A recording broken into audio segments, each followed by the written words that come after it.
Jadi truk, kamu itu sebenarnya harus mengaku, ya. Tidak boleh kamu terus-terus berbohong, ya.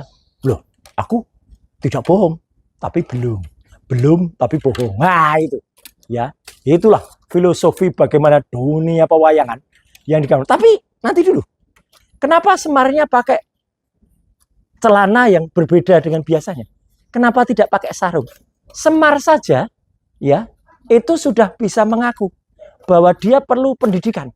Jadi kalau Semar pakai ini, itu sama saja dengan Semar itu sadar atas pendidikan. Dia mau sekolah lagi, bahkan dari SD lagi.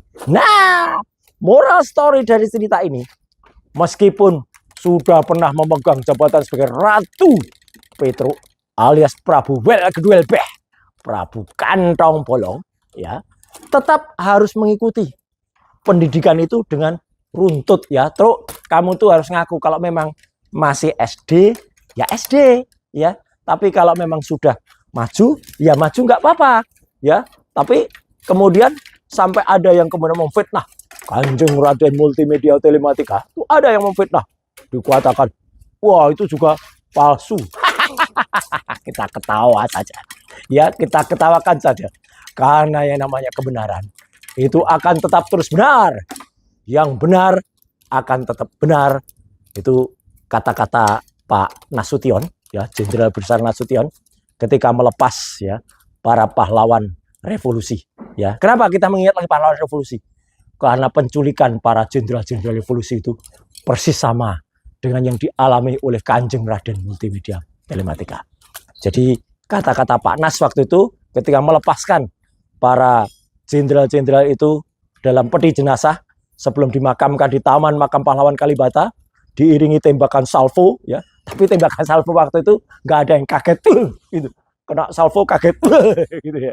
Kalau bapaknya masih lucu waktu itu, kaget, kaget, gitu ya, di balai kota. Kalau anaknya kaget beneran ketika dengar tembakan salvo. Moral story-nya adalah waktu itu orang harus jujur. Dan kata Pak Nas adalah, kalian yang benar harus tetap benar, dan kemudian yang tidak benar akan kemudian tetap tidak benar. Jadi itu sama dengan pendidikan yang kemudian dikatakan oleh Kiai Semar tadi. Kalau memang pendidikannya hanya SMA, ini nih SMA, ini pendidikannya SMA, ya udah ngaku saja SMA, ya. Presiden sebelumnya kan jelas, ya, Ibu Mega, pendidikannya waktu itu ngaku hanya SMA, dan memang beliau itu pernah kuliah tapi memang nggak selesai, tapi ngaku. Toh undang-undang kita itu membolehkan cukup SMA, ya, tidak perlu ngaku-ngaku, ya, ngaku-ngaku sebagai seperti lulusan di wayang ini, Gajah Mada, ya, aku mau diaku-aku, ya. Nah, jadi kejujuran lebih penting untuk terus diutamakan, dan jangan tidak jujur, karena Tuhan yang Maha Kuasa, Allah Subhanahu wa Ta'ala, itu akan terus mencatat semua perilaku-perilaku manusia yang ada di dunia. Wemi kunjang aja yang langit kelap-kelap, tancap kayon, selesai.